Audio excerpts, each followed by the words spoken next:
So have you guys seen this Vegas, this sphere? It's the MSG Sphere, and it's almost done being constructed. And it's basically like people are saying it's one of the most impressive engineering feats that they've seen.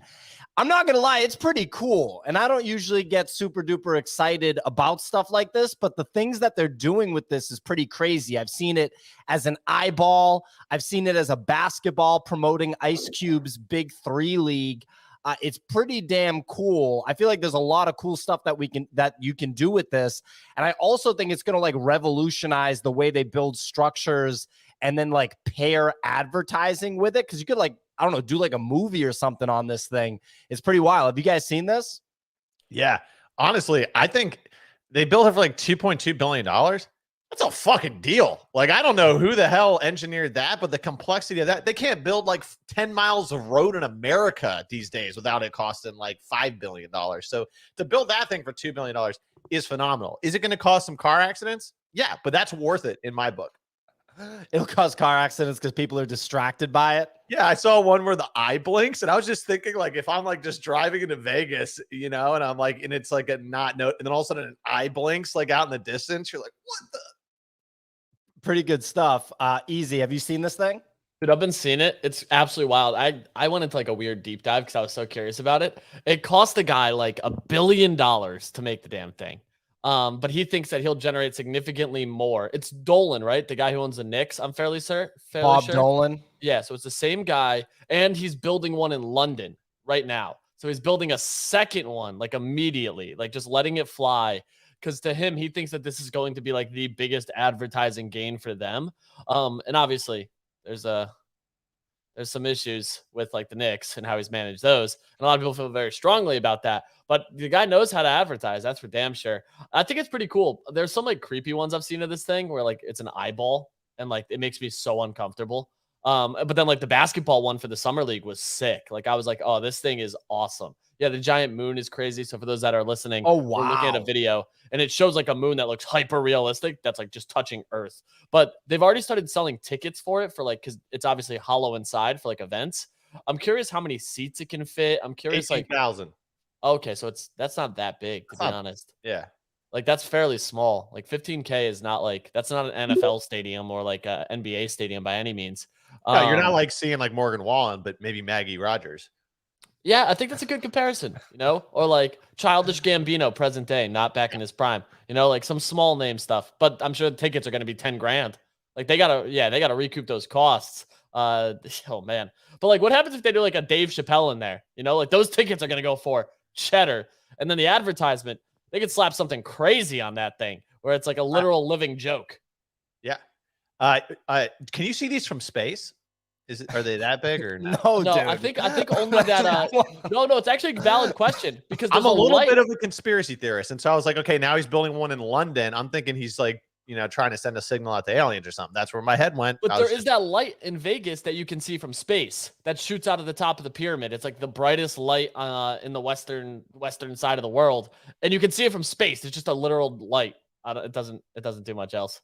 Well, I mean, yeah, all I know is if Taylor Swift was there, the tickets would probably be $100K a ticket because, you know, that's way too small. Also wanted to comment, Mr. Long said, like the roster today, trim the fat. That's incredibly rude, Mr. Long, just because Nick is not here. He will be here, though. Don't worry. He then followed up and specified that he's referring to Nick. Look, guys, we're going to get into like, you know, the show, aka, you know, the NFT show, but I want to talk about crypto right now. So I brought up in a private chat with Kix and Nick. I don't know why I don't also text Easy. I guess I figured that Easy just already knows everything about crypto. It's not worth me sharing information with him. But basically that a friend of mine that is very, very much so often a signal of where we're at texted our group chat about Bitcoin. And that's very, very interesting to me. That's very juicy. I saw OSF post a tweet this morning about how he thinks that we're likely at the beginning of the next crypto bull run. I think that saying that, you know, it might be slightly early for that, but at the same time, you never know when these things are going to actually start. And before you know it, we're going to be coming up on the next Bitcoin halving. And it's like every cycle's a little bit different than the last. So maybe this one would be like, oh, it started a little bit early and people didn't see it coming. What do you guys make of like crypto price action and where you think we could go from here? Yeah, Well, I mean, oh, sorry. yeah, you go ahead. No, you go first, Easy. I was just gonna say I'm in like a serious bull camp here. Like I actually posted a video, I think it was like last week, where I talked about like if NFTs were dead, and in general, it kind of correlates to crypto too here. Basically, red days, any severe red day, I almost 2 to 3x my DCA strategy on those days, where I'm using a lot more capital on any red day, and serious red trends, I'm continuing to DCA.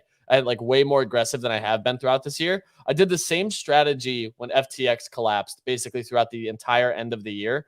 And I have buys of Sol, which I'm still so happy about, sub $9, which like I look at now and I'm like, dude, that was one of my best trades. And I did the same thing with like Phantom, obviously before this multi-chain capital hack. And that was when I actually exited because I was like, I think Phantom has a short-term pump. But now I'm looking at a few other coins. I was talking to Kix behind the screen here about Arbitrum. That looks very interesting to me. And I'm huge on AVAX. A lot of people know that, like, and I actually get ripped for it, but I always talk about how I have AVAX nodes. And I'm a huge fan of that ecosystem because of what they do with like their infrastructure and subnets. And South Korea is piloting their subnet with a KYC blockchain called SK Planet. And there's speculation that Amazon will be using an AVAX subnet for their upcoming one, especially after the recent announcements of partnerships with AWS for AVAX to improve the infrastructure. And that's my bigger bet there, is that I continue to look at like these altcoins that are kind of lagging. So AVAX, I like Kix's Arbitrum call. I genuinely feel that like Solana, and I had a very good conversation with somebody this past weekend who's been around the crypto cycles a few times now. Was an early Bitcoin buyer when you could buy it with PayPal when it was sub $1. And like they mailed you instructions on how to set up a wallet. And he said that he thinks this next cycle, Solana will have its quote Cardano moment. And I know people hate that Cardano comparison, but people forget Cardano went 15 cents to $3 last cycle, which was crazy. Yeah. It was I would argue it's an unwarranted pump. It was an unwarranted pump on Cardano. But when I look at, I think people probably know I'm not a trader, right? I like just buy and hold the high conviction assets that I believe in. So I've, been accumulating a ton of Bitcoin. When that same friend texted about Bitcoin's ETF, I immediately moved $7,000 out of a savings account into, the crypto exchange and just bought a bunch of Bitcoin. I've been aggressively DCAing. I've accumulated like 0.68 new Bitcoins in the last 6 or 7 weeks. And so, I mean, I know it's not like whale status, but it's definitely something. But when that's realistic, right? I think like a lot of problem in the space is too many people being like, oh, I just casually bought 4,000 Bitcoins. Like, okay, bud, like, that's a good move over the next 6 or 7, past 6 or 7 weeks, is to almost get a full Bitcoin. Exactly. And I have it in a different exchange, and that exchange is the one where I'm like, okay, I will sell this, because last cycle I didn't sell any Bitcoin at all. I've never sold Bitcoin in my whole life. I've just only pressed the buy button. I've never sold it. Yeah. And so this time I'm like, I am going to have an allocation. I'm just viewing it as every dollar I put in will be, it's a 3x in the future, no matter what. It's a 4x in the future. But the interesting thing that I think is when I look at trading, I can't have higher conviction in any altcoin more than Solana. Like Easy was just kind of talking about, Solana got violently oversold because they associated it with FTX and with Sam Bankman-Fried during that debacle. And so it just got, like Easy pointed out, violently oversold. And then when you use it, and obviously we're building on it, so I have inherent bias, but at the same time, that experience from building on it and using it with BoDoggos and other Solana NFT collections, it's just a great blockchain for NFTs. Also got some underlying stuff that people aren't like looking at. TLV is increasing right now, which a lot of people are actually attributing to its DeFi scene. And there's like 7 or 8 DeFi protocols you can participate in for upcoming airdrops. I'm actually doing a write-up for the Bodega Discord right now on the ones I'm looking at to just show some people like what I'm aggressively starting to like dive into. Because the big, like what really pushed ETH to this like dominant market capital, what a lot of people really valued it was that DeFi summer run we had back in like 2020. Yeah, and that was right after the ETH, basically everyone wrote it off when it was $80 and then had this crazy rally because it was the underlying gas. And I don't ever think like people are going to be like, oh, Solana's like going to go to $1 million, because like transactions are cheap. It's instant. And that does have some technical quote downside. I think it's way more consumer friendly. But what that does is it makes way easier for a wide audience base to participate.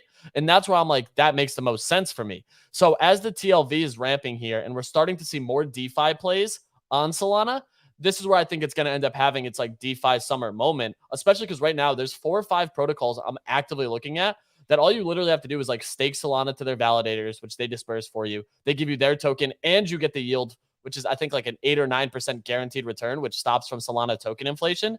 And there's like all kinds of things on the back end. Like if you just have Sol sitting, you can literally take like low risk, decent reward. I wouldn't say it's like high reward. It's like low risk, low reward type of plays. If you're just sitting on Sol that make a ton of sense and you farm their native token. So like it really starts to feel that we're getting some DeFi in Sol as it's kind of like the lagger for it. And my thing is like, for, you know, I know Bitcoin, right? So when I talk about stuff, I talk about Bitcoin.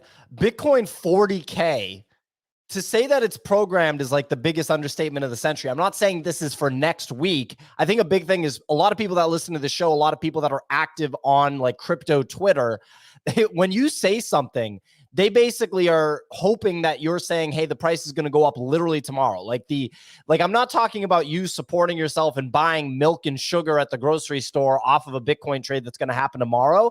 But like for me, rather than just taking money from money and putting it in a savings account, at this point, I'm like, well, why wouldn't I just hold it in Bitcoin? It's like, I understand interest rates are high and you get a lot of interest on cash right now, but that interest on cash does not outperform Bitcoin. I mean, the run from 30 to 40K is a 25% gain, you know, I mean, or even more, it's a 33% gain. So I'm just saying, kicks. Yeah, and I've been looking a lot at the 1970s and comparing it to. Yep. To You've been tweeting about that. I've really liked your analysis there. Yeah, because I feel like I don't know. I don't think it's very easy to get rid of inflation in one go. Like you can't just stamp it out. It's like ants in your house, right? You're not going to put down one trap and it goes away. It takes a couple treatments, right, to like get rid of it. So like in 1970s, that's the exact same thing that happened, right? So basically, what's happening right now is inflation is coming down, right? So then they're going to pull back rates. But what's going to happen when they pull back rates, right? It's going to re-stimulate the economy. So you're going to have real estate transactions happening. You're going to have stocks potentially go up, people investing, right? All of that money that starts to pour in then reinflates the economy, right? So then inflation goes up again. So then they have to stamp it down again by raising rates. So they'll basically go from printing money to raising rates, printing money to raising rates, right? That kind of environment is really good for hard assets. The two best performing investment areas in the 1970s was gold and real estate, right? Yep. And you can already see how Larry Fink is positioning Bitcoin as the digital gold, right? Yep. I think there's an intentional reason why they're positioning that way. Is I think that a lot of the real smart minds knows that there's a strong chance that we're going to have cyclical inflation over a period of time. And those kinds of like digital gold investments are going to be really valuable because you're going to go from printing to raising rates, printing to raising rates over maybe the next decade. And if that works for Bitcoin, I don't think it's isolated just to Bitcoin. I think you do get potential like follow through to like some other other things as well. But I already deployed a lot into crypto in general, but definitely here I've started to add some to Bitcoin. But like I'm not absolutely aping in because I did make some good buys earlier this year. My big thing is just, and some people have been tweeting about this on the timeline over the last 24 hours, is that the worst thing that you can do in these kinds of markets is overtrade. That's how most people screw themselves up, right?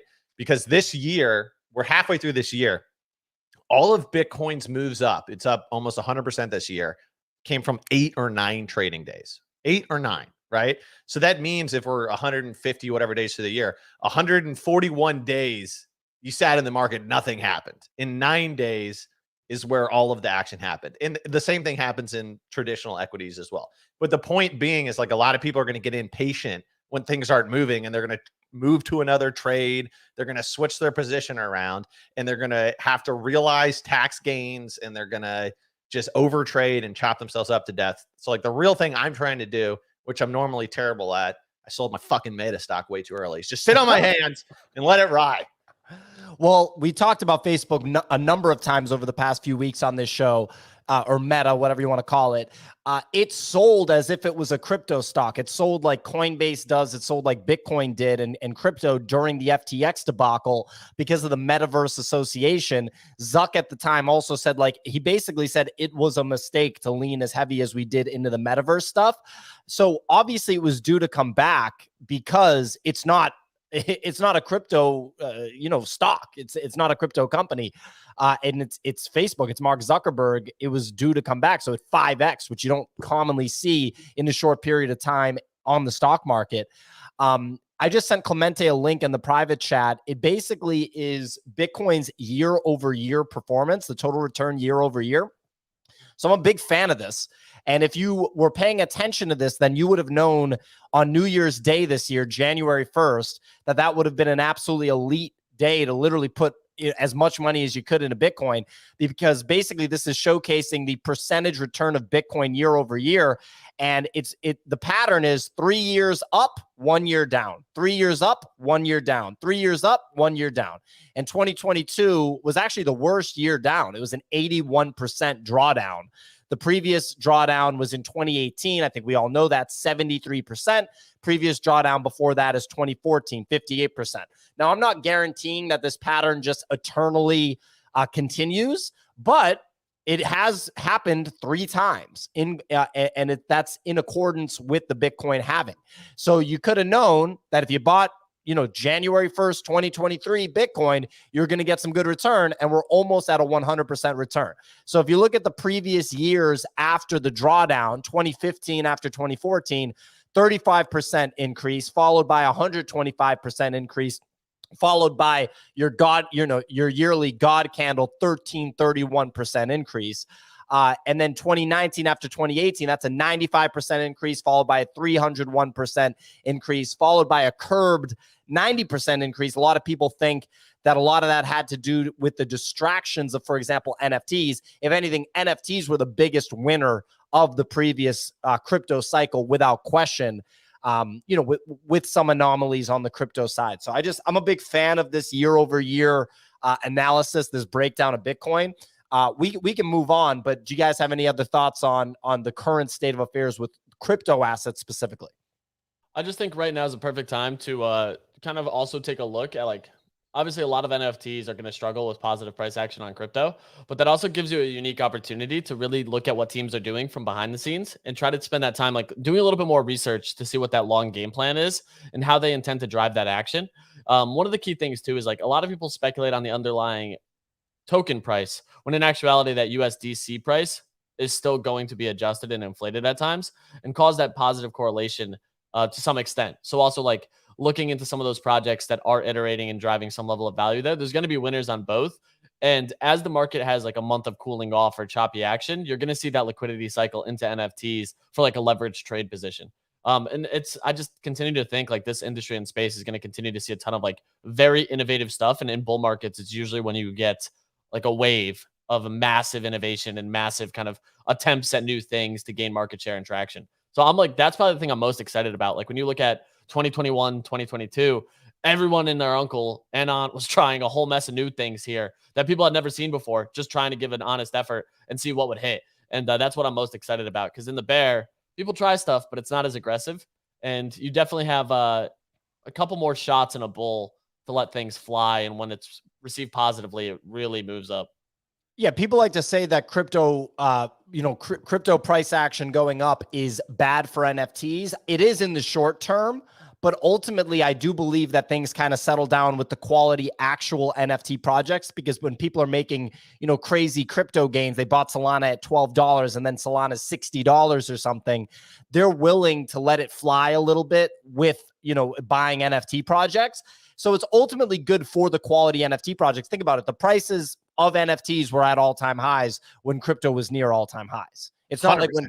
Yeah. I mean, that's why we had the 2021 bull run. It's because everybody got rich off of crypto and then threw that money into NFTs. You have to have the crypto go up so that people are broke right now. The people that want to buy NFTs. Let's be for real. They're not loading up the truck with cash, right? So having this stuff run is good. But the only closing thought that I have is just I think when you see people posting on the timeline, you feel people feeling more bullish, there's a tendency to like leverage or throw it all in the pot. It's okay to have some cash. I still have 25% cash on the sideline because I'm going to wait for like bigger opportunities. I got money in ETH, I got money in Bitcoin, I got some NFTs, but like it's nice to have some cash. And if there's a big play to come around, I don't have to sell some other stuff to throw it in. And also, if we're all wrong and there's, or short-term wrong, but long-term right, and there's some more downside, well, then I have like a buy opportunity. So you can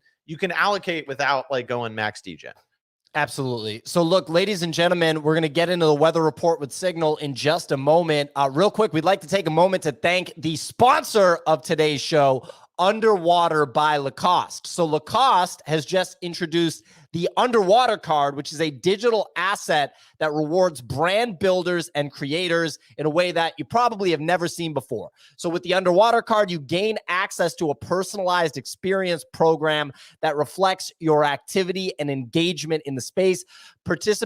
You're able to basically participate in creative sessions, contests, video games, interactive conversations to earn points and climb the leaderboard. The more active and creative you are, the higher your ranking. You're able to unlock unique rewards, utility, and you can increase the rarity of your Underwater card.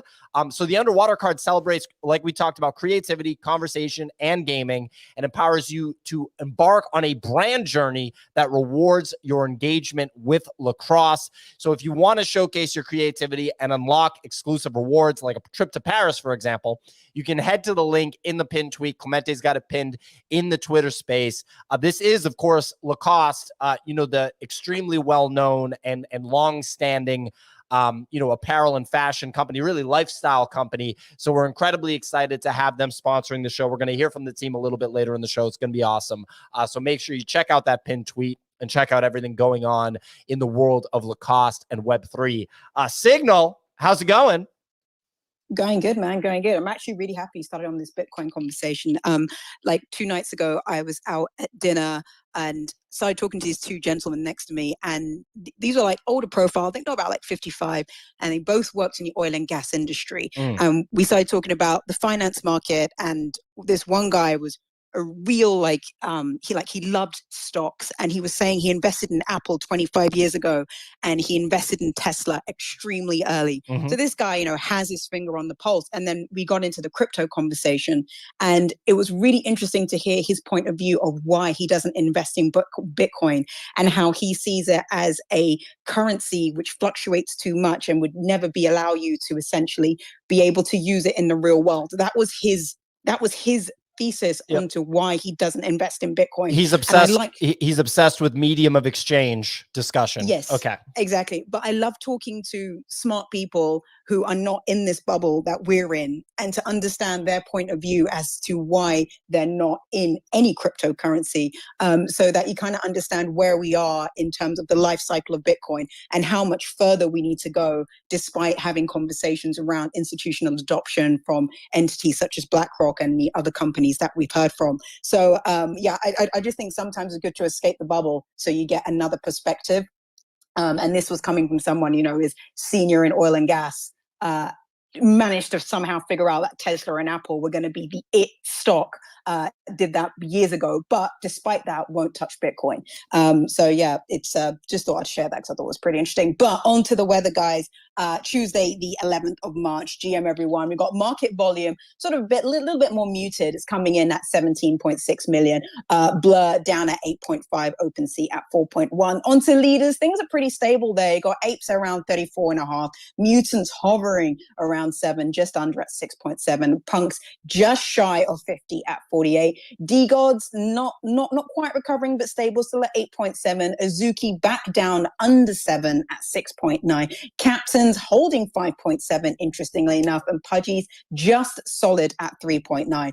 Over the past 24 hours, well, obviously, Bored Ape Yacht Club debuted their on-chain verification for ape builders. This new tool will be an easy way to verify products built by apes and mutant holders in the community, and there's going to be an official directory with all the goods and products which will be coming soon. Gaga tweeted about that yesterday. Onto the PFP side, and Memeland shared its upcoming fire sale preparation, including the allow list spots for captains and potatoes holders. We found out that rarer captains will have a higher allocation and bonuses, while potatoes will get an airdrop, obviously a lower allocation, and there's going to be bonuses given to crew holders, and the max buy-in for that will be 0.69 ETH. Over on Ordinals, Yuga Labs is in IP protection mode. They have requested that the ETHscription punks be taken down. The ETHscription protocol creator, Middlemarch, he said on Twitter that he's agreed for the Ethereum punks website to be taken down, along with the images from ETHscriptions.com. And lastly, former Twitter founder Jack Dorsey has pleaded for VCs like A16Z to stop investing in Web3. He calls Web3 offensive and said just 9 months ago, everyone talked about apes and how a universe will be built around them. And now we don't hear from them anymore. So that was Jack Dorsey's view on Web3. Over on crypto, we got BTC holding at 30K. ETH holding at 1860, Solana at 22, and Ape at 1.9. Solana just outperforming everyone this week. I've been on an absolute ripper. So weather right now is definitely sunny in Solana land. So, Signal, the Jack Dorsey interview, I didn't get a chance to watch that. That's Jack Dorsey and Jack Mallers. I need to get the clip. Yes. Well, yes. I have the clip. Two Jacks talking. Yeah, I have the clip pulled up. Jack Dorsey, of course, former CEO and founder, co-founder of Twitter. And Jack Mallers is the CEO and founder of Strike, which is a Bitcoin-only crypto. I mean, you could call it an exchange. Basically, it's a platform where you can buy Bitcoin for no fees.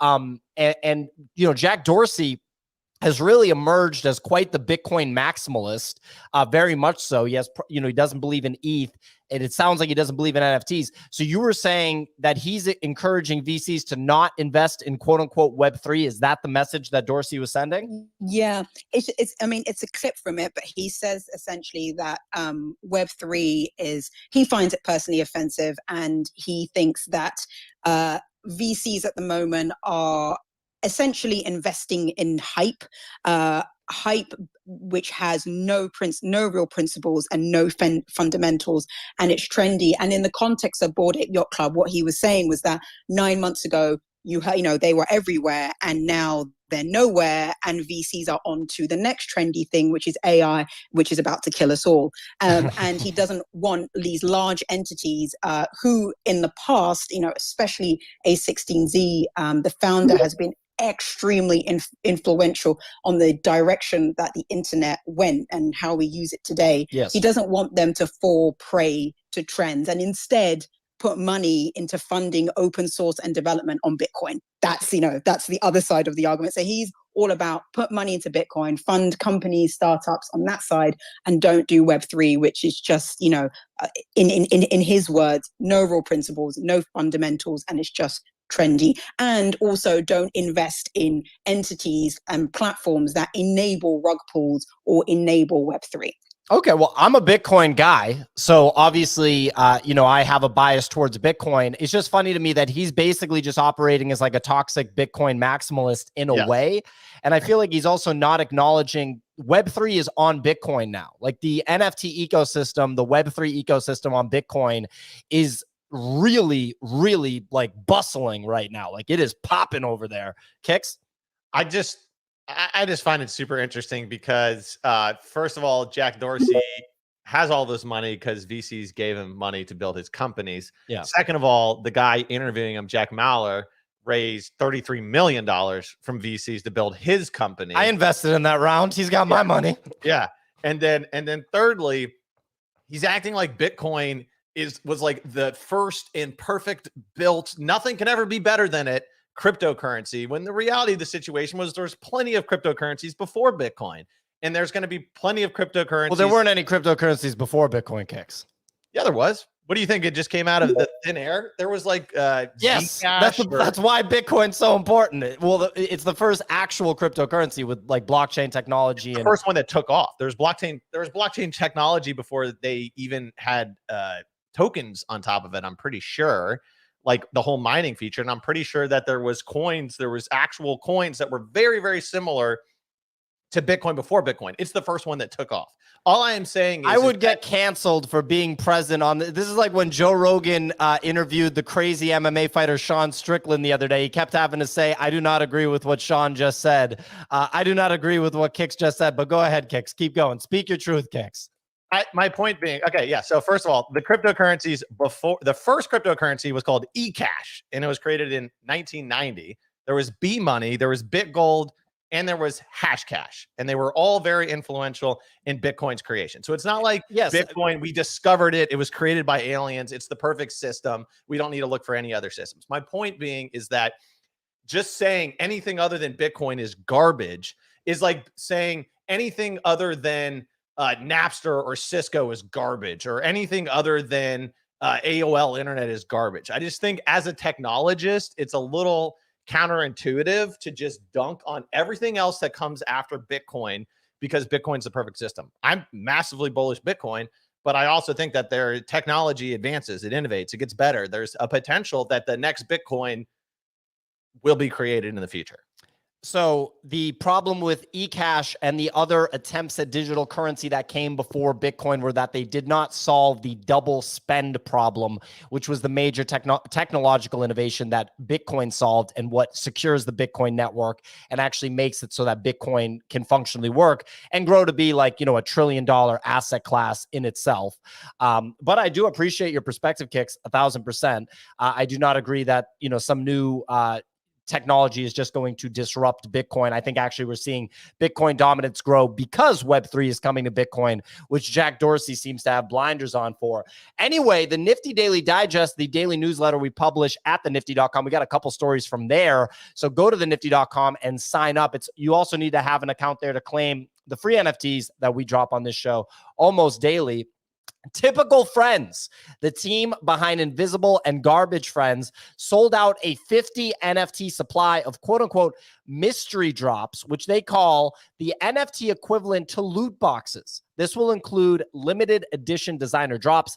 The boxes cost 0.35 ETH each and also include a guaranteed Garbage Friends mint spot, which does not include the additional 0.05 ETH mint price for that NFT.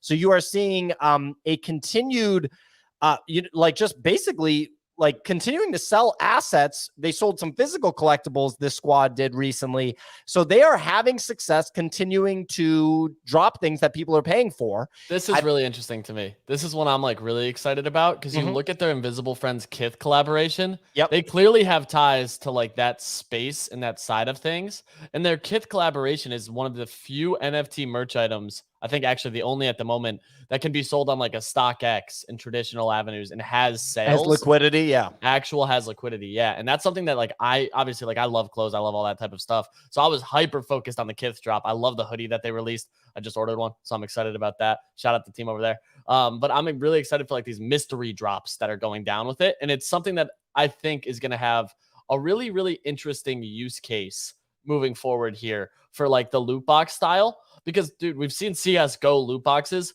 literally persist for 10 plus years now. You know what I mean? And like that entire space is ways that people just enjoy the game theory behind, like, could I potentially get something more valuable than just buying this? And even when they get something that's garbage, it makes for good content. Like, that's the thing. But yeah, I mean, it's a Kith piece and I'm wearing Kith all the time. I love the quality of their clothes. So I got to talk to them and see how they got that collaboration. Clemente, go back to, are you wearing Kith right now, Clemente? I'm wearing the Invisible Friends sweatshirt that you bought for like $150 for a chance at a whitelist back in the day. Oh, wow. So a pre-drop merch item. Yeah, they sold so many of those because it was like if you buy it, it's like your ticket it's like a raffle ticket to get in. And there was so much hype. I bought one for like $130. The back is totally embroidered too. It's stitched. Like that is so badass. The quality on these was so well done.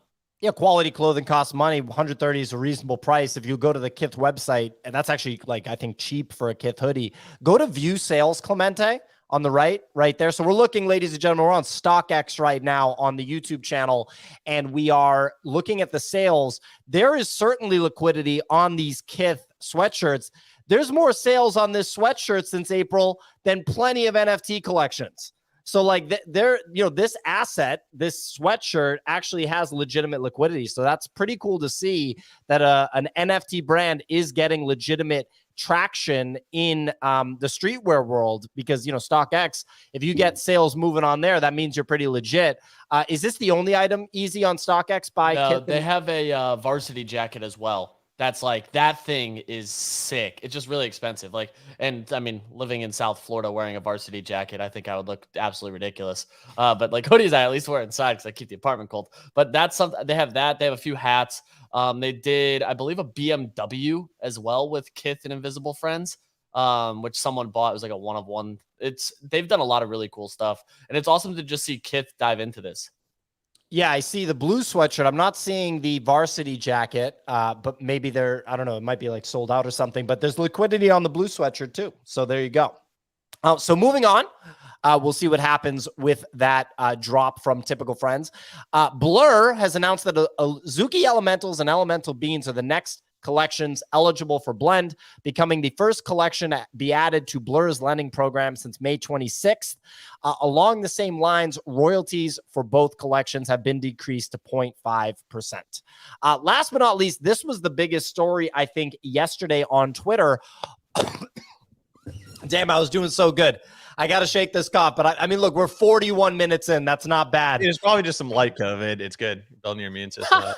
That 41 minutes in with no coughs is not bad. Arkham Intelligence are an on-chain data provider. They've launched a bounty marketplace that allows people to buy and sell on-chain cryptocurrency data. The marketplace utilizes a native token called ARKM, ARKM, aimed at de-anonymizing the blockchain. I'm sure crypto Twitter people are going to love this. And will issue 50 million tokens, 5% of the total supply, on the Binance Launchpad for sale from July 11th to July 17th. So we got to dive into this story. Then I do want to talk about meme land a bit. Then, obviously, we have our sponsor, Lacoste. Reminder, go to the nifty.com, connect your ETH and Solana wallets. Real quick shout out to our sponsor of today's show that we're going to hear from a little bit later. This is the Underwater Collection by Lacoste, the brand that you know and probably love, Lacoste. Lacoste is revolutionizing loyalty programs with the Underwater card, an NFT that opens the door to unparalleled brand experiences. As an Underwater card holder, your engagement is rewarded in a way that you have not seen before. You can connect your wallet to their dashboard and access a wide range of activities, including creative sessions, contests, video games, and interactive conversations. You earn points on the leaderboard based on your participation, your creativity, and your efficiency. So the rarity of your Underwater card actually increases as you climb the leaderboard, unlocking unique utility and rewards.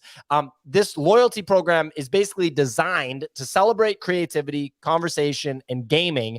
And it's also designed to recognize community members who actively participate in co-creation initiatives and engage in brand conversations. So if you're interested in showcasing your creativity and unlocking exclusive rewards, like a trip to Paris, like I mentioned before, you can head to the link in the pinned tweet. I mean, it's awesome to see more brands, big global brands like Lacoste, adopt Web3 technology. And we're super excited to hear from them later on in the show and discuss the Underwater drop in depth. But look, let's talk about this Arkham. Dude. I got to hear about this. Then we'll talk about meme land, but we got to cover this fully. What's the deal, Easy? So, yeah, I saw this going crazy on the timeline yesterday. It's a pay to docs service. So you can share alt wallets and basically any information about the individual you have. They ask for full name, email addresses, and social security numbers on the website. Wow. Yeah, like the field for the social says optional, but like, dude, what is wrong with people? If you want a shitcoin to dox someone, you are like all-time low. There was people that were scraping the Celsius data when Celsius went bankrupt and sharing those wallets with full names because all that information became public, and we're selling it to Arkham. The other thing that's crazy is they found so when this platform dropped, they found out who the founder was and found an old YouTube video that's now unlisted of the person. And in it, it's like, this guy's a crypto god. And in the video, he buys like 2 pairs of sunglasses for like $2,600. Doesn't talk about anything he's done previously. They found the guy's LinkedIn, and the only interest the guy has is the CIA.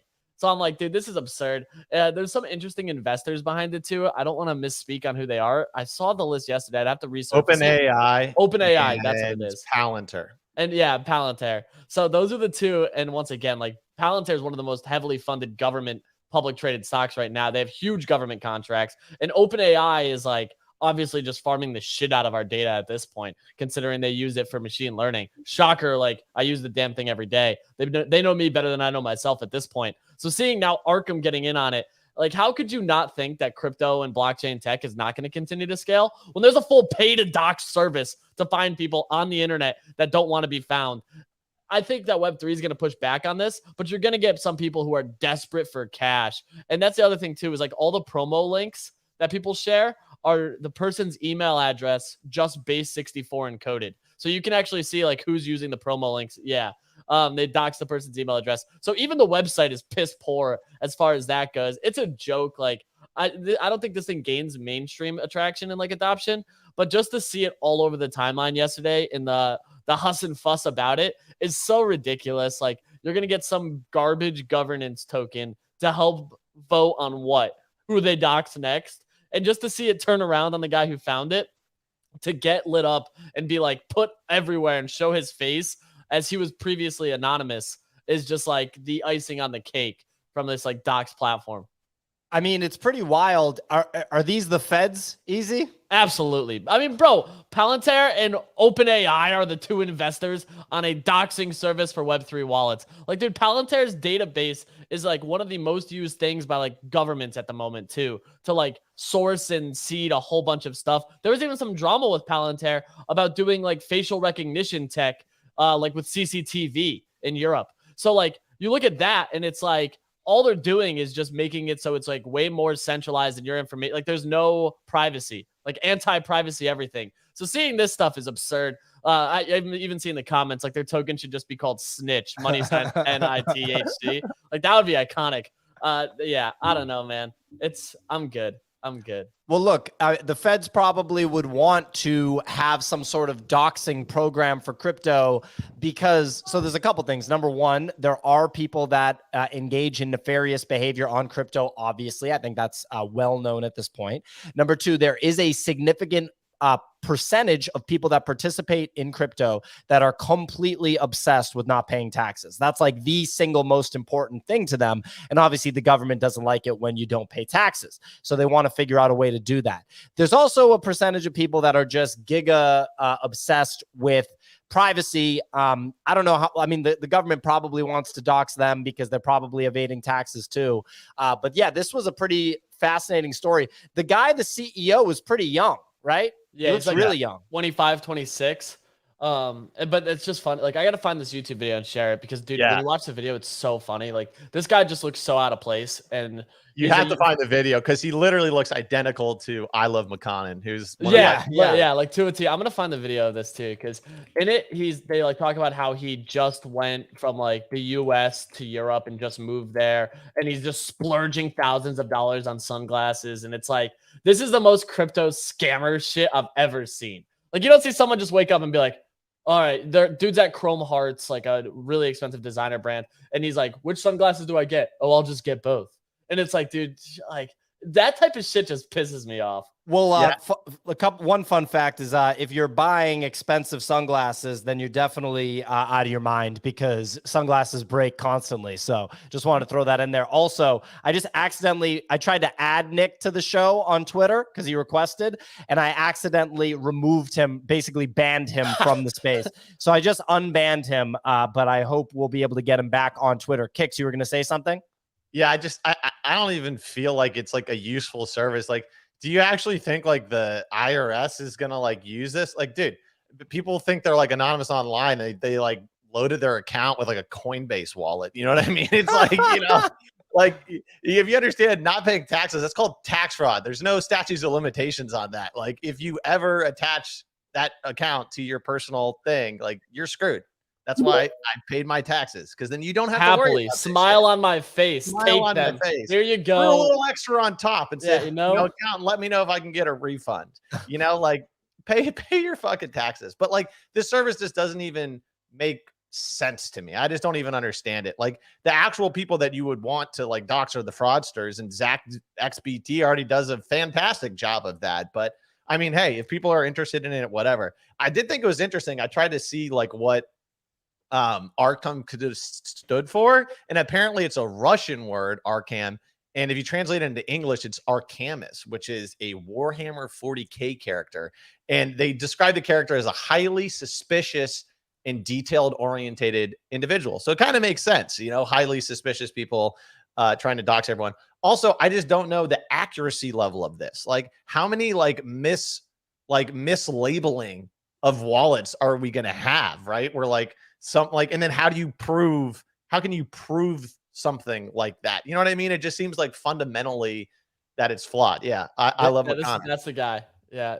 Right at the start. I'm back to selling. So they took this video down too. And I watched the video yesterday. They like go into style the guy. It's like some vlog type of thing, but they're trying to get a hold of this guy. And like the whole video, the guy's in it for about 5 minutes. That guy right there. He's a crypto god is what they call him. That's a crypto god if I've ever seen one. Crypto god. And in it, they're like style him. And he talks about like, oh yeah, I'm just on the internet. It's all I do. Da, da, da.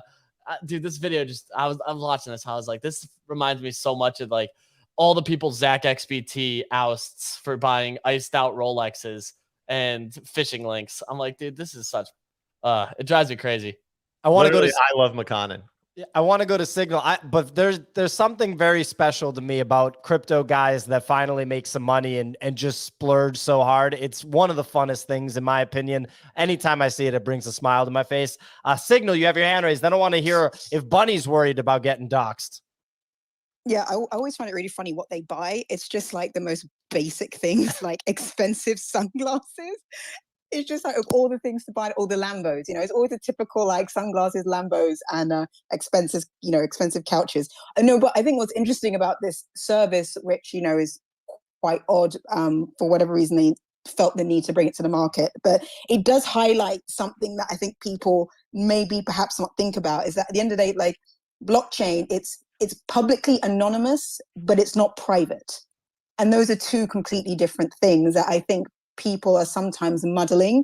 Obviously, there's a line that's crossed when you're then taking that publicly anonymous information and connecting it to an individual or an entity. And the fact that there is sort of, you know, an incentivized token behind it, trying to incentivize people to take that action to actually link that publicly anonymous information to then to a private individual or entity. But this is happening in the real world anyway all the time. There's entities like Bellingcat. They were the company that discovered who the Russian agents were that were literally dropping poison in the UK when they were dropping like Novichok in different places and, you know, killing off Vladimir Putin's enemies.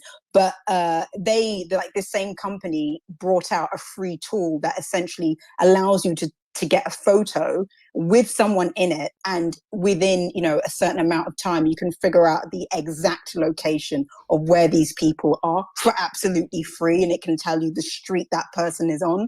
And so like these types of services are already out there, but it's more like how it's being used. I just think having the token alongside it is very odd that we're sort of going down this like bounty this sort of like bounty path, but and then incentivizing people to actually get like the real social security, their email, their name as well. But I wouldn't be surprised if another service like this comes out in the future, but is used in a different way because the technology is already out there. Yeah, and I love your take on the basic things that they buy. You should have been buying some Lacoste vintage, right, Sig? Oh man, don't get me started about Lacoste here. I was going to be on the show on YouTube today, and I was going to take out all my Lacoste gear and just be like head to toe Lacoste, because I'm a huge Lacoste fan, especially their summer collections, which always reflect like Wimbledon and Roland Garros. They're always fire, and their hoodies and their sweatpants are really, really comfy for winter as well. So I'm bummed that I'm not on the YouTube and instead on Spaces. But shout out to Lacoste, because you guys do great lines, especially the tennis stuff. We're bummed out. You know, we wanted to see you crocodiled out. Bunny, are you worried about getting doxxed by Arkham Intelligence? Now here's the alpha, right? You create like a Twitter alt. You dox your own wallets. You get because it's dox to earn, right? So then you make the money off of giving up your own info. Are you gonna get rich doing that, Bunny? Dude, I don't think Arkham Maybe. cares about a New Jersey Transit bus driver over here. Dude, that's no one's gonna get that, man. Are you gonna buy a pack of cigarettes with the money, Bunny? Dude, they're expensive, man. So for context here, you guys don't listen to our morning show. A guy pulls up every day and asks Bunny how the New Jersey Transit is, and like genuinely thinks Bunny works at New He just Jersey like Transit. swears I work for the New Jersey. I mean, I they think have that a I- great pension program, so I wouldn't blame you. To be fair, think Bunny, I kind of great feel benefit. like that's not terribly far off. Bunny with the prime post. Nick, nice of you to join us, man. How's it going, buddy? Thank you. Right at 9 a.m. So I was going to ask, is vintage or streetwear more trendy at the moment? There's an overlap. There is an overlap. I would say it's more like a Venn diagram. What's the name of the fashion designer who passed late 2021? Virgil Abloh. Virgil Abloh. I was reading his Wikipedia yesterday. For some reason, I don't know how the heck I ended up on his Wikipedia. And it says in there that he essentially got in a bunch of trouble You have milk. Come on. for when he was. I was like, Bunny, what's you going on you gotta mute, dude. We know that you're. Got it. That's there? Bunny's breastfeeding again, dude. Live on the show. It's getting offensive, man. Like, Well, he just got to the 3rd Street stop right down the house. He was opening the door trying to help someone on real quick. He's like, hey, get on, hurry up. Gotta stamp your ticket. Okay. So a lot of commenters talking about me not being look, if you really want to know what happened, I fell asleep on top of the bed without any with fully clothed. Then I woke up in the middle of the night, Disrobed. disrobed. I took a shower, or not a shower. I washed my face. I took care of everything, went back to sleep. Alarm went off, was like, cool, I'm gonna sleep a little bit longer.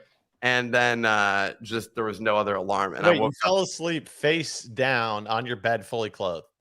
Kicks, he had 1 glass of wine at dinner last night. Right, Nick? it did actually work. So I actually coded for the feature. Well, I'm not saying. Hey, relax, bite your tongue.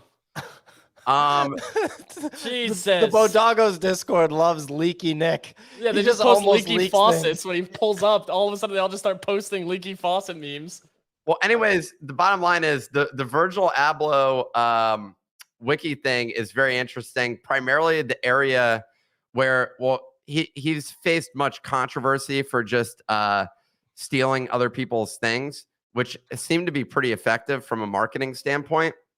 But in addition to him being so-called plagiarizing things, in December, he predicted that streetwear would die in 2020 as people moved on to vintage clothing, which was an issue for him saying that, which he later, because he tried to sell streetwear after that.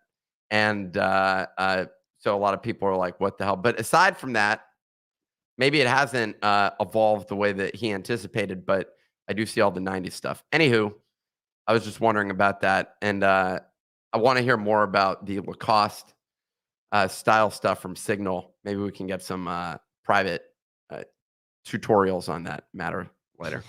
There you go. Any other thoughts on Arkham Intelligence before we move on? Yeah. So what I really like about Arkham is your 2 hats. Very nice hats. You know, Good hats, right? Which one do you like better, Nick? I actually may like Easy's.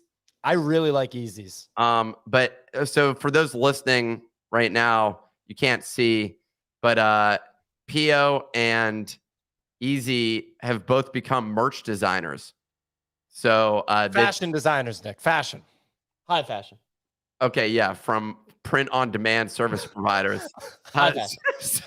So also known as high fashion, where they've taken some of the items from BoDoggo's and placed them on hats, and they look pretty good. I could see that Rough Riding, The rough racing one slaps. doing pretty well. Who knows? Maybe we do something with that. But Maybe. some people like POs. A lot of people like POs. I'm interested that people like it with the larger dog. Both Easy and PO decided to go with larger dogs. Anyways, that's enough for hat commentary. Yeah, big High dogs need fashion big Nick hats. over here. Big dogs need big. I hats. was feeling in a very fashionable vibe this morning when I came in. You know, you sleep in a little bit, You have a little bit of a tea ceremony there to begin with, and then you dive into fashion matters for a large portion of the day, because it's pretty nice being wealthy and retired and not having to deal with anything. Signal just sent me a message on Slack saying, come on, send me some BoDoggo's merch samples. Signal, you live across the pond. We're not gonna. What? And They you're don't saying deliver that mail can't there. come across the Atlantic? It can, guys. Come on, send some over. No, mail is expensive, Sig. We're not about to light money on fire. We got to keep making samples and figure out what works best. No, I'm just kidding. We're going to get Sig all sorts of merch, all sorts of drip. We got to get Sig a BoDoggo's boxing cutoff so that she can show her hands on the stream next time, because she was wearing that boxer cutoff that one time. Everyone enjoyed that. All right, so nothing else on Arkham. We're about to dive in with our sponsor, Lacoste, in just a second. Before we go, any commentary on Fat Zuki and whether we think that... Hey, hold on. We're transitioning from my commentary on fashion to Fat Zuki rather than the sponsor. It's high fashion.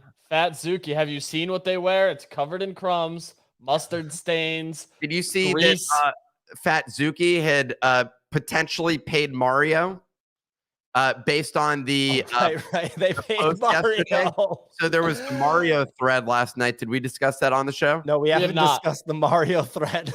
So there's a thread that's tracking the bots of Mario Narwfal. Look, I had said after the FTX thing happened that we needed the next person on our list to investigate was Mario. And I was going to You wanted to fly to Dubai so we could sit down face to face with Mario. I almost guarantee he would have done it. I still think he would. I still think at this point he would be open to doing that. Like, that's like a legitimate potential. He loves turning everything into a press opportunity or, publicity opportunities. But there's a thread that went out that's called Tracking the Bots of Mario Narwfal or Narwfal. I don't know how you say it. But in there, they also list a whole set of accounts that are botting him, but also recipients of them, including his core companies, as well as other projects. And one of those projects is Fat Zuki. So is Mario Narwfal responsible for the growth of Fat Zuki? Yes. No, I don't know. But I'm not surprised that a derivative of Azuki, where the Azukis are overweight, used bots to try to, maximize what they were doing. I do wonder how much money they actually ended up making after they went through that bot process and all that. Well, this has been an issue with Twitter for a long time. Mario had built out his own bot network, though, and that was a known thing.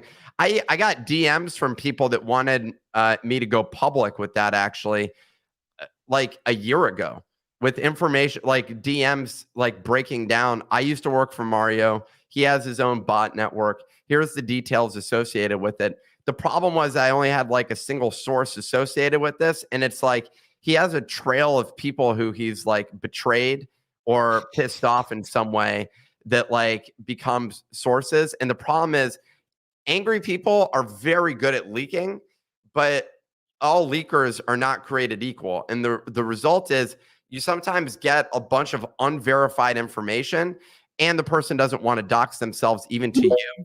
So they can't you can't get all this information, but we now have multiple sources. Now the fact that this guy came out with it, the reality is this, and this is all the information that they had provided to me, was that Mario has his own bot network, and that's what this person shows as well. He's been developing it for a long period of time, and that's the only way you can actually bot effectively with Twitter. You need to go through this process where you go buy old Twitter accounts. That's like step one. All of the spammers do it, including Russia, and they then go. And by the way, when I include Russia, I should include US-based political campaigns, which I have friends in DC that used to do this all the time. So not at the scale, I think, that governments do, primarily, again, Russia. But I do think you can definitely replicate this. And I think each of these accounts usually costs something like $10 to get some of these old accounts. So the price varies, but you can just go get those with sort of high reputation accounts and get around it and start having them tweeting periodically. And then once you have, quality accounts, that's the name of the game here. And you can start botting a lot of people. And all you need is 1,000 to 2,000 of them, which doesn't take that much effort. He right now is selling sponsorships for one show for $75,000, which is pretty impressive. Definitely impressive. We'll have to see how everything shakes out. I have a hunch it's just going to continue to shake out the way it has been. Second thing I wanted to announce here is that we're working on building our own bot network. Actually, it seems like a pretty effective marketing strategy. So we'll give an update when our audience has quadrupled. When I was 22 years old, I wanted to make it as a Twitch streamer, and I bought some Twitch bots just to, pad the views. Never made it. You got those cheap bots though. You probably went to twitchviewers.com or something. Well, what's weird is you have 300 viewers and there's no one talking. And so normal people will come in, they'll be like, what's going on? Why is it so quiet in here? And I'm like, yeah, watch my stream, dude. Shut up. Viewers are passive listeners. So that's the deal there. I tried it once after Mario did with ours, and it just didn't look right. And it felt and it just it messed up. Basically, it was shit bots. And the only way to do it is the way Mario does with real accounts that also comment on things, reply to things, seem like loyal fans. And there's no doubt, that he keeps doing it. And someone says it got him to Elon's lap. And that's exactly That's what was so infuriating about that whole journey for me was we went down to down to Bahamas, which was FTX HQ. And we went down there and Mario was busy running his spaces, which did have legitimate audience viewers, but it was incredible that he was able to get Elon during that time. And I remember just being like, are you kidding me? He got Elon on? This is ridiculous, this whole thing. But he did have legitimate viewers that were going on there, and there was a hunger for FTX content. Oh yeah, in that time. So if you were doing anything FTX related, I mean, number goes up. It was a hot trend in the crypto space.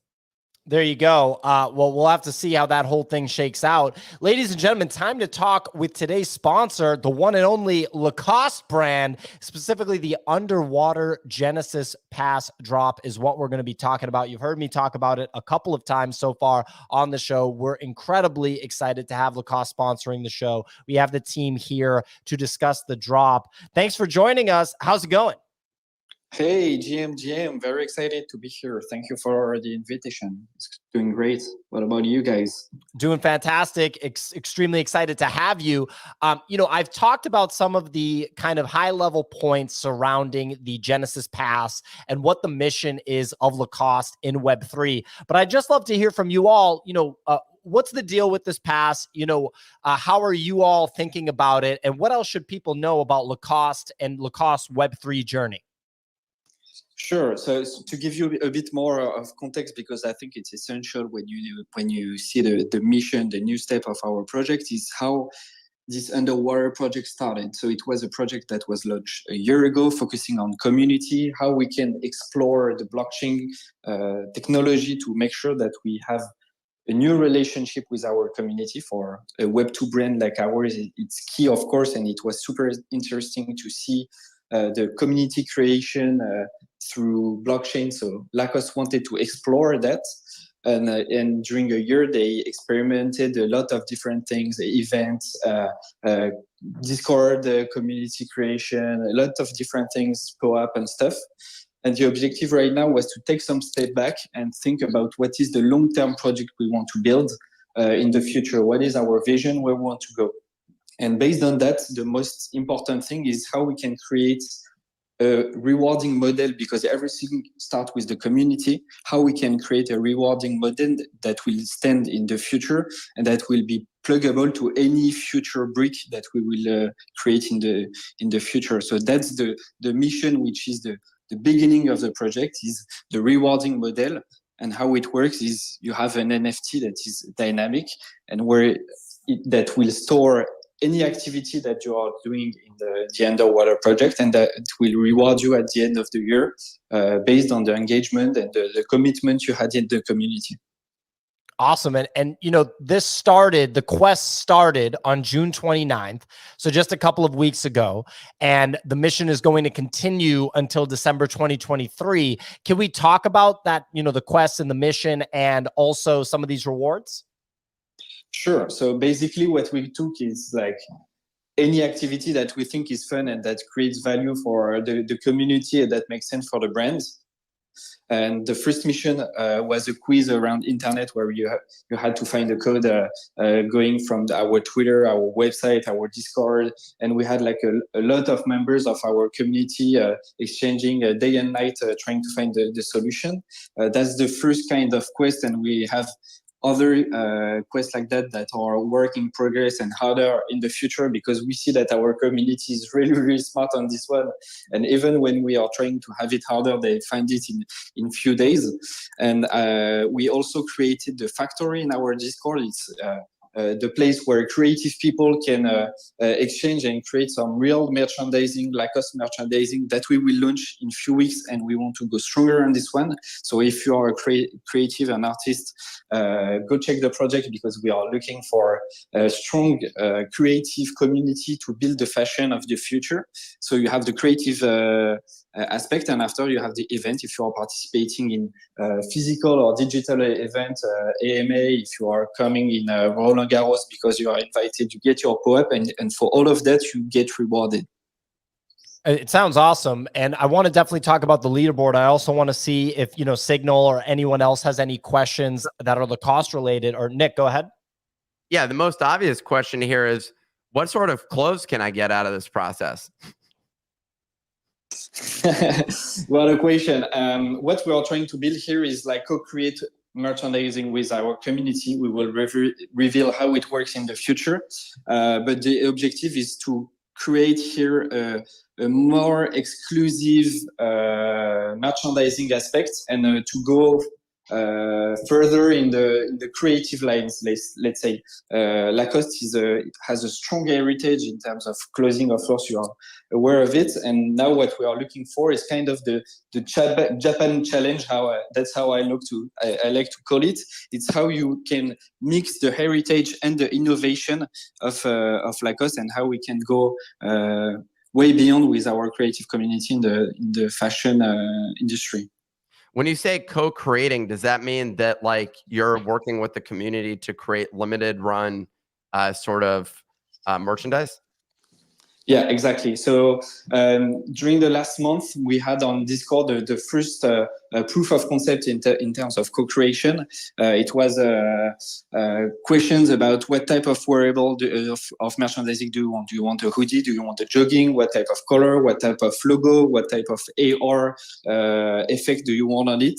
And based on all the community reaction on that, we created those merchandising pieces that will be available in the following weeks. And that was the first one that we made on Discord, but we are working on going stronger on this one in terms of tools, in terms of opportunities, and in terms of general process. So because the main challenge for all of us, I think right now, is how we can make it accessible to anyone and not Web3 exclusive. How you make a user experience that is super accessible for anyone, and it's like, it doesn't need any specific knowledge.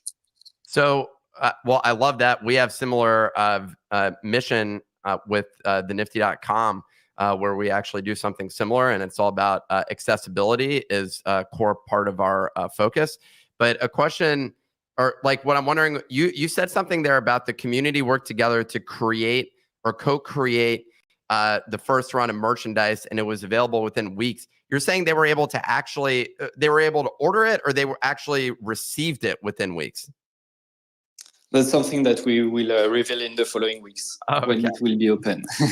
All right. Because that's actually one of the biggest challenges in the space, from what we find, is that like the creation process to delivery process is quite long, which is not the worst thing, but how it's communicated with a lot of other brands has been quite challenging.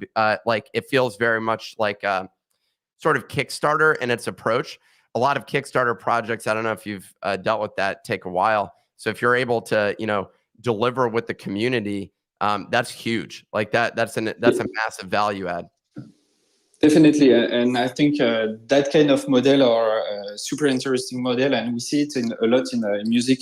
We have a case in France, like a rapper, a YouTuber is building like a Kickstarter model based on new rappers that he see on it on YouTube, and I think like giving some visibility of creators in this environment is definitely something that is interesting and that like blockchain can definitely enhance. Absolutely love to hear it. And Signal has her hand raised. Signal, do you have a question? Yeah, I was going to ask. Say for example, I'm in Paris and I walk past a Lacoste store with a friend who is not in Web3 and doesn't really know much about the space. Is there a way for that person to be activated when they walk in store? That will be so there's two challenge here is how to you link it to like a complete Web2 structure to a Web3 structure. That's the first one. And the second one is how you link the physical to the digital. So here you are pointing a double challenge that we are also working on. And in the future, I would love to have him connecting to our underwater project from Lacoste place, but for the moment, it's not the case. Any follow-up questions, Sig? I love your clothes. And no, it's not a question, Signal. I know it's not a question, but I'm still going to say I do think like Lacoste as a brand is it's not one that a lot of people speak about, but I do really think that the clothes are just absolutely banging, especially on the streetwear side. And when I am in Paris and see the stores, I'm the one always walking in with friends, telling them that they need to go in there and actually try the gear on. Also, I was going to ask, are you guys also thinking about like activation around the sports that Lacoste sponsor in the future as well to somehow integrate? Definitely. Right now, we are more focusing on fashion, but sport is definitely part of the DNA of Lacoste, and it's not something that we can avoid, and we see definitely a lot of value there in terms of events mostly, but focusing right now on fashion mostly. And to answer on your previous feedbacks, first of all, thank you for for your appreciation of Lacoste brand and closets. Always love that. But what I think is also interesting is that Lacoste has been here for 90 years now, and when we talk about Lacoste, I think we all have our specific vision of the brand, and it's also why it's super interesting for a brand like ours to have a co-creation model, because from someone to another, they can have a very different view of what they like from Lacoste, and building with them is like so resourceful for us. Awesome. Well, that insight's great. We do want to touch on the ranking system and the leaderboard, also the personal dashboard, before we wrap. So what can you let the audience know about that ranking system, about the leaderboard, about the kind of process of participation? So it's pretty transparent on the website. You can see the leaderboard live. It's what we are working on is connecting. Within the next week, we will connect more and more depending on what we are building. So, for example, we are working on connecting on Discord. So every time you send a message, you get a point.